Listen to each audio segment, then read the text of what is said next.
24, 25. 24, 25 వాక్యాలు ఇలా చెప్తాయి. 19, 24, 25. 2 సామ్యులు 19, 24, 25.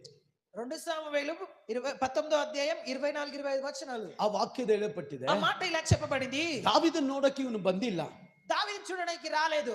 ದಾವೀದನ ಅವನಿಗೆ ಎಲ್ಲ ಬೇಕಾದದನ್ನು ಕೊಟ್ಟ. దావీదు మనకు కావాల్సిన అన్ని కూడా ఇచ్చాడు. ಆದ್ರೆ ಇವನು ದಾವೀದನ ನೋಡಕ್ಕೆ ಬರದ ಕಾರಣ, కానీ దావీదు చూసి రాని కారణం, ದಾವೀದನ ಹೇಳ್ತಾ ಇದ್ದಾನೆ, దావీదు చెప్తాడు, ಇದು ನಿನ್ನ ತಾತಂದಿರು ನಿನ್ನ ತಂದೆಯಿಂದ ಬರುವಂತ ಎಲ್ಲ ಆಸ್ತಿ ಪಾಸ್ತಿಗಳನ್ನ ಇನ್ನೊಬ್ಬರಿಗೆ ಕೊಡಬೇಕು. చూడండి, నీ తల్లి నీ తాత ముత్తాత ద్వారా వచ్చిన ప్రతి ఒక్క ఆస్తి కూడా ఇంకొకరికి ఇవ్వాలి.